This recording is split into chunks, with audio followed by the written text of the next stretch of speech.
कि हनुमान जी का जो यंत्र है, जो साक्षात ऊर्जा का स्वरूप है, हनुमान जी की शक्ति को लिए हुए है, वहाँ बैठ करके, वहाँ पूजन करके ओम हंग हनुमते नमः इस मंत्र का जप करते हुए अगर हम हनुमान चालीसा का पाठ करते हैं तो उस यंत्र शक्ति की ऊर्जा से, यंत्र की जो शक्ति है वहाँ से जो ऊर्जा निकलती है वो हमें अप्लावित करती है, मतलब अछूता नहीं छोड़ती। जैसे कोई आभा युक्त व्यक्ति जिसका ऑरा बहुत मजबूत है, इसको इस प्रकार से समझ लें, वो अगर आपके आसपास आ जाए तो आपको प्रभावित किए बिना छोड़ता नहीं है। कोई बहुत बड़ा व्यक्ति आ जाए, स्टार कोई आ जाए, तो ऐसा नहीं हो सकता कि आप उसके आभा से, उसके प्रभाव से अछूते रह जाएंगे। तो ये ऊर्जा का प्रभाव है। तो जब हनुमान यंत्र हम स्थापित करते हैं या किसी तीर्थ स्थल पे जाते हैं, जबकि हनुमान जी का तीर्थ स्थल है, वहाँ जब जाते हैं, वहाँ की जो ऊर्जा है वो हमारे भीतर को बदलने में सक्षम होती है। जय सिया राम। संकट से हनुमान छुड़ावे, मन कर्म वचन ध्यान जुलावे। हनुमान चालीसा की ये जो चौपाई है, इसमें गोस्वामी जी हनुमान जी से कोई मांग नहीं कर रहे हैं, बल्कि सूत्र बता रहे हैं कि हनुमान जी संकटों से कब छुड़ाते हैं, हनुमान जी की प्रसन्नता हमें कैसे प्राप्त होगी, इसका सूत्र बता रहे हैं गोस्वामी जी। इसके पहले वाले चौपाइयों पर अगर हम ध्यान दें तो हर प्रकार की बात गोस्वामी जी हनुमान जी के सामने करते हैं कि सभी सुखों के आप प्रदाता हैं, आप सभी रोगों को मिटाने वाले हैं, राजा बनाने वाले हैं, राम से मिलाने वाले हैं, सभी बातें करते हैं गोस्वामी जी। लेकिन जब यहाँ पहुँचते हैं तो कहते हैं कि इसका तो सूत्र है, इस सूत्र पे जो खरा उतरेगा वही संकटों से बचेगा और उसी पे हनुमान जी की कृपा बरसेगी। तो संकट से हनुमान छुड़ावे। संकट ये हर प्रकार का संकट है, हमारे पूर्व के जो पाप कर्म हैं, जो प्रारब्ध का दुख है, इस जीवन में आने वाली जो परेशानियां हैं, जीवन की जो प्रतिकूलताएं हैं, रोग है, भय है, असुरक्षा, ये तमाम जो चीज़ें हैं जिससे व्यक्ति परेशान रहता है, ये सब संकट की श्रेणी में ही आता है। नकारात्मक विचार ये सबसे बड़ा संकट है आजकल के समय में। इन सभी संकटों से हनुमान छुड़ावे। छुड़ावे का अर्थ यहाँ बाहरी जितना है उतना भीतरी भी है।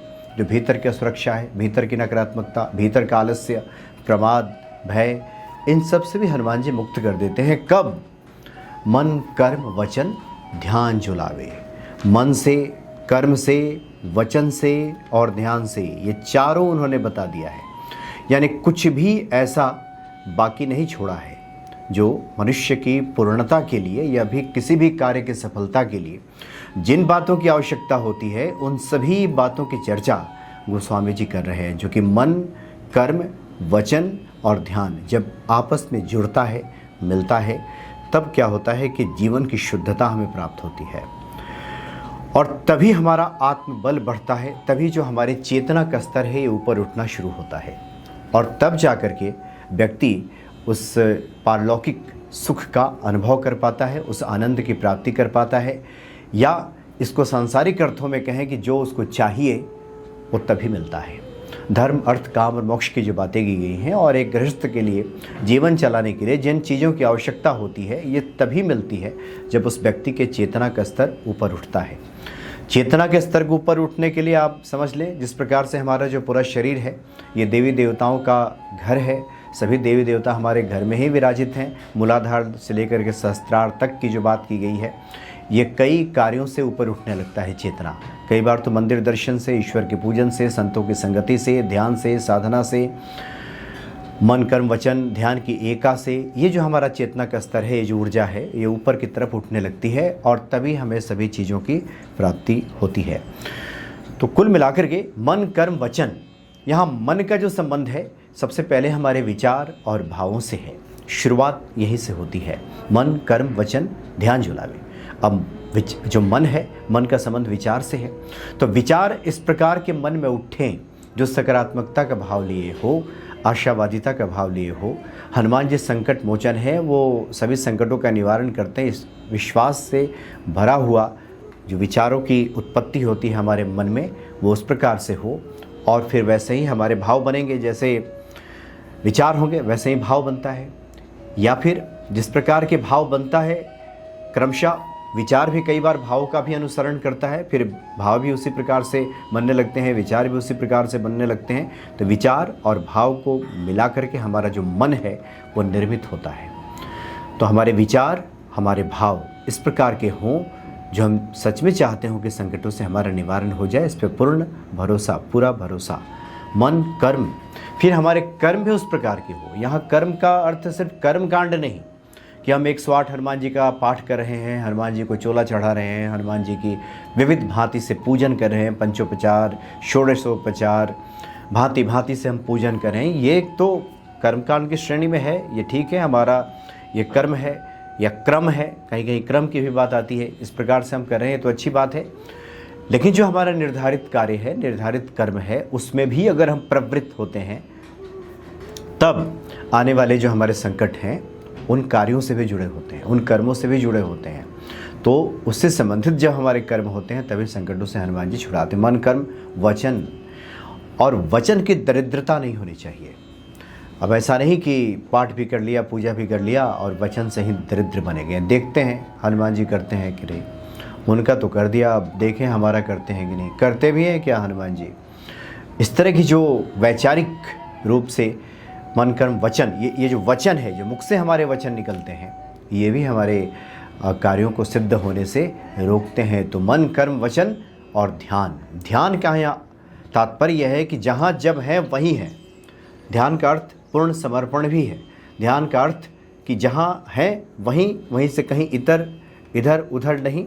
ये पूर्ण समर्पण का इशारा करता है जो ध्यान है। यानी कि जब हनुमान जी के हम शरण में हैं तो पूर्णता है। जब इसको अगर हम देखें अगर व्यवहारिक दृष्टिकोण से, तो हम जो पाठ कर रहे हैं हनुमान जी का, उसके जो प्रत्येक भाव हैं, जो अर्थ हैं, वहीं पे हमारा ध्यान भी है। हनुमान जी की छवि, हनुमान जी की जो प्रतिमा है, जो विग्रह है, हनुमान जी का जो स्वरूप है, वहाँ हमारा ध्यान भी लगा हुआ है। तात्पर्य यह है कि हमारी पूरी तरह से एकाग्रता वहाँ पे बनी हुई है किसी कार्य के प्रति, पूजा के प्रति, यानी कुछ भी हम कार्य करते हों, तब जा कर के हनुमान जी संकटों से उबार लेते हैं। अब ये एक प्रयोग में देखा गया है कि चूँकि जो हनुमान जी का यंत्र है वो साक्षात ऊर्जा का स्वरूप होता है, ऊर्जा प्रदान करता है। अब ये सब तो बातें हो गई कि ऐसा ऐसा ऐसा ऐसा आप करेंगे तो ऐसा ऐसा होगा, लेकिन सुन लेने से तो बात बनेगी नहीं, खाली कि सुन लिया। तो वर्षों से इतने बड़े बड़े पंडाल बन रहे हैं, कथा पंडाल, कथा आयोजन चल रहा है, संत महात्मा मन, कर्म, वचन, ध्यान जुलावे पे ही पूरे 5-5 दिन 7-7 दिन की कथा कहते हैं। तो सुन लेने भर से तो बात अगर बदलनी होती तो बदल गया होता। तो उसका फिर क्या उपाय? उसका उपाय यही है कि हनुमान जी का जो यंत्र है, जो साक्षात ऊर्जा का स्वरूप है, हनुमान जी की शक्ति को लिए हुए है, वहाँ बैठ करके, वहाँ पूजन करके ओम हंग हनुमते नमः इस मंत्र का जप करते हुए अगर हम हनुमान चालीसा का पाठ करते हैं तो उस यंत्र शक्ति की ऊर्जा से, यंत्र की जो शक्ति है, वहाँ से जो ऊर्जा निकलती है वो हमें अप्लावित करती है, मतलब अछूता नहीं छोड़ती। जैसे कोई आभा युक्त व्यक्ति जिसका ऑरा बहुत मजबूत हो, इसको इस प्रकार से समझ लें, वो अगर आपके आसपास आ जाए तो आपको प्रभावित किए बिना छोड़ता नहीं है। कोई बहुत बड़ा व्यक्ति आ जाए, स्टार कोई आ जाए, तो ऐसा नहीं हो सकता कि आप उसके आभा से, उसके प्रभाव से अछूते रह जाएंगे। तो ये ऊर्जा का प्रभाव है।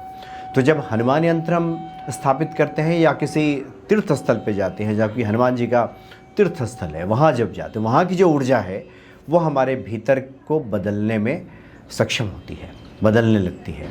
तीर्थाटन करें, वहाँ जाएं, जब तक उसका प्रभाव रहेगा। अगर बहुत ज़्यादा हमारे भीतर गड़बड़ियाँ हैं, निगेटिविटी है, तो उसी अनुपात में बदलेगा। अब गए 2 घंटे के लिए, अब हनुमान धारा में चले गए दर्शन करने, चित्रकूट में हनुमान जी का दर्शन किया, 5 मिनट में दर्शन करके निकल गए वहाँ से, तो वो तो अपना प्रभाव वो दिखाएगी।